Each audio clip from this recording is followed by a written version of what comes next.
bien, Mario, micro en bas du menton, ce qui me permet de prendre des photos et de surcroît d'avoir un peu plus un son un peu meilleur. Donc oui, pour le truc, on enregistre, on capte et vous aurez le replay la semaine prochaine grâce à Jean-Loup. Merci à vous. Alors Mario, voilà, toutes les questions et Dieu sait si elles sont vastes de ce côté. D'abord, merci pour l'invitation sur un sujet qui est extrêmement important. Je crois qu'il va falloir que vous parliez plus fort parce que le bruit ambiant. Alors. Non, mais est-ce que vous m'entendez là comme ça? Oui. Ça va? Bon, d'accord. Je disais donc. Non, parce que moi je suis un peu sourdingue en plus. Que c'est un sujet important et pour les raisons que vous avez données, Anne-Marie. D'abord, c'est que on a une féminisation dans les soins au sens large du terme, qui est pas récente, mais qui est aujourd'hui extrêmement importante. Quand il m'arrive de faire des cours à la fac de médecine ou à des infirmières, 90% sont des femmes. Et ça commence, alors je suis d'accord, pas encore assez, mais aussi dans les postes de responsabilité. C'est-à-dire qu'on a maintenant de plus en plus, et à Gustave Roussy, c'est quelque chose qui est une réalité, de chef de service, de chef de département. On a un directeur médical qui est une directrice médicale et on aura, j'espère, dans un avenir pas trop lointain, un directeur ou une directrice générale. Ceci étant dit, donc, statistiquement, comme vous l'avez dit, c'est un problème évidemment qui est du quotidien. En quoi est-ce que ça pose des problématiques particulières? C'est assez évident. On se retrouve finalement, quand on a un cancer et qu'on travaille dans un service de cancérologie ou dans un établissement où on traite des cancers, on se retrouve finalement avec plusieurs problématiques. La première, c'est moi ce que j'appelle le syndrome du VIP. C'est quoi le syndrome du VIP? C'est lorsque on prend en charge quelqu'un différemment de ce qu'on fait d'habitude parce qu'on veut bien faire. Ça peut être quelqu'un qui est recommandé, ça peut être quelqu'un qui est entre guillemets connu, et puis c'est quelqu'un qu'on aime bien, avec qui on travaille. Et la première question, c'est ça vraiment, c'est de faire attention, parce que quand on essaye de faire différemment de ce qu'on fait d'habitude, souvent on fait moins bien en fait. Et des exemples, j'en ai vraiment énormément. Ça, c'est peut-être la première chose. La deuxième chose, c'est est-ce que la question qui va se poser tout de suite, c'est est-ce que je me fais prendre en charge dans l'endroit où je travaille ou pas? Et c'est pas simple. Et la réponse, elle n'est pas univoque, évidemment, et ça demande vraiment d'y réfléchir. La troisième chose, c'est que je risque d'être considéré finalement comme une patiente à part. Or, je ne suis pas une patiente à part, parce que les compétences que j'ai, les connaissances que j'ai, en réalité, quand je suis malade, je dis pas qu'elles valent rien, mais moi je fais très attention quand j'ai des personnes en face de moi qui sont des soignantes ou des soignants d'ailleurs, parce que le problème est le même quand ce sont des hommes, de bien faire attention, de les considérer comme des patients comme les autres, et de pas considérer qu'ils savent, et que j'ai pas besoin d'expliquer, et que j'ai pas besoin de donner toutes les informations nécessaires à la compréhension de la situation. Ça, il faut qu'on fasse très très attention à ça. L'autre chose, c'est, vous parliez du retour au travail, mais moi je parle du maintien au travail. Parce qu'on a maintenant beaucoup de situations où on peut continuer à travailler alors qu'on est malade et qu'on a un cancer. Alors, je dis pas que c'est simple quand on travaille dans une entreprise. Moi, hier, ou avant-hier, j'étais au Crédit Mutuel parce qu'on fait des interventions dans les entreprises pour aider les ressources humaines à mieux accompagner les personnes malades ou les proches de personnes malades de cancer. Mais quand c'est un hôpital et quand ce sont la maladie la même ou proche de celle dont je souffre, vous imaginez la difficulté que ça peut être.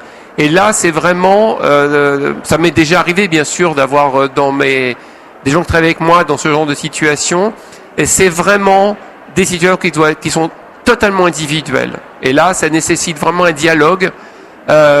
Certaines vont vouloir le faire, d'autres pas du tout. Et est-ce que c'est revenir au contact des malades? Est-ce que c'est revenir sur des postes qui sont peut-être un peu à l'écart vis-à-vis du contact direct des patients? C'est vraiment des discussions qu'il faut avoir. Et puis c'est aussi après, lorsque on a passé la phase aiguë des traitements, c'est-à-dire qu'on a eu, bon, je prends l'exemple du cancer du sein parce que c'est le plus fréquent, on a eu la chirurgie, la radiothérapie, la chimiothérapie, on s'est arrêté pendant un certain temps. On a peut-être l'hormonothérapie qui est en cours. Physiquement, on a l'air pas mal, ça se passe plutôt pas mal, mais on est fatigué, on a du mal à se concentrer, comme tout le monde, hein, on n'est pas différent.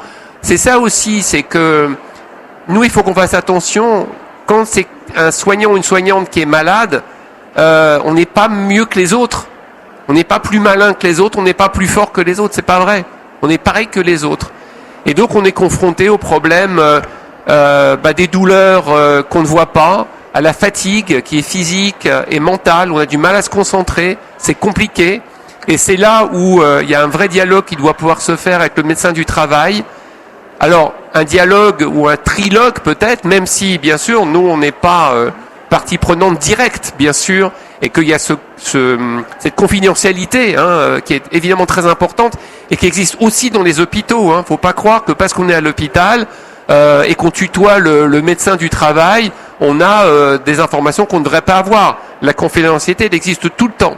Et donc, sur le retour au travail, là aussi, il y a un aspect physique.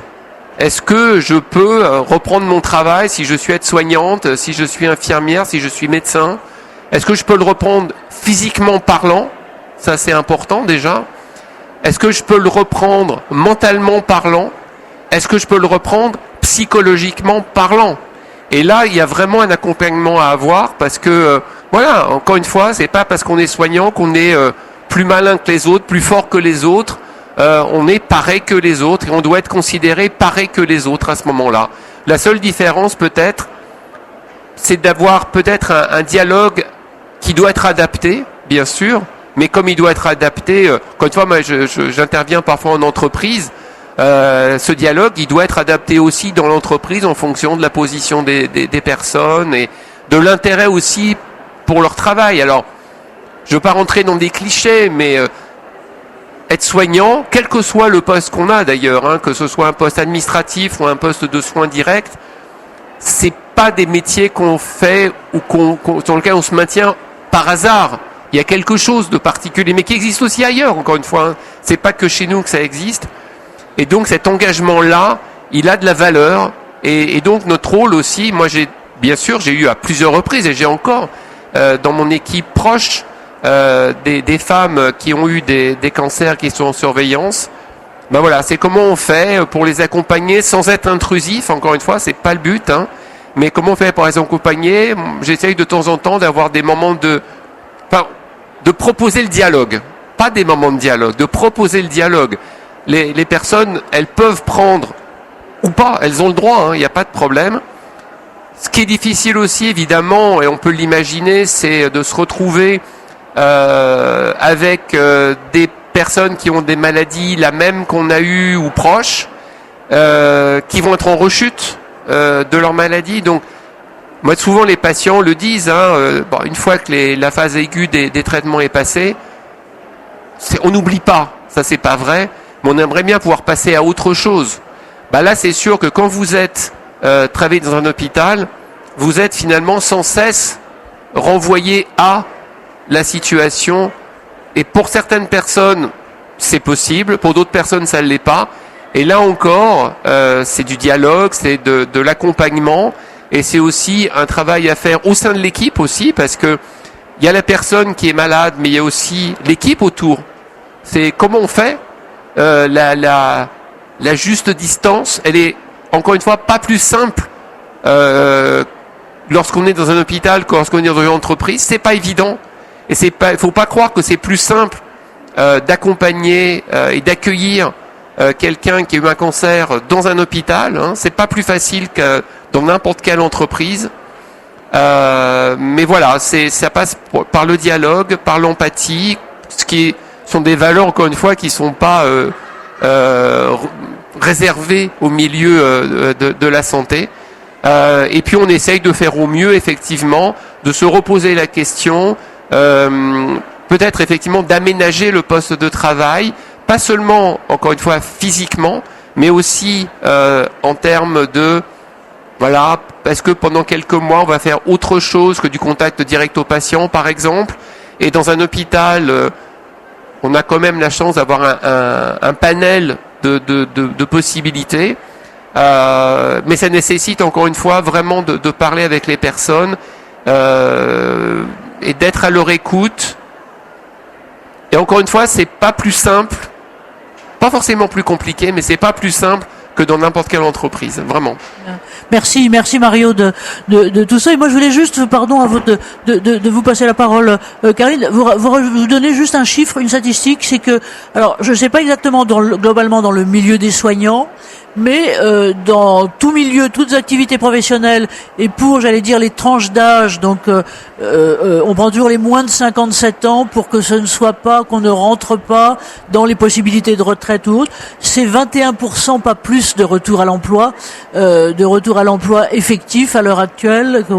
Et c'est des deux côtés à la fois vu par les personnes. C'est pour ça qu'on aura bien besoin de vous entendre aussi, parce qu'il y a des choses qui me frappent de votre côté, si je peux me permettre, c'est que vous n'avez pas, vous, été patient. Pardon, parce que j'ai l'avantage d'avoir d'avoir été, pardon. Pas pour cette maladie. Pas pour cette maladie-là. Mais je me suis trouvé, je ne vais pas vous raconter ma vie, ça n'a pas beaucoup d'intérêt, mais je me suis trouvé dans des situations effectivement d'être hospitalisé. J'ai eu le Covid au moment où, au tout début, on pensait qu'on allait tous mourir et certains malheureusement sont morts.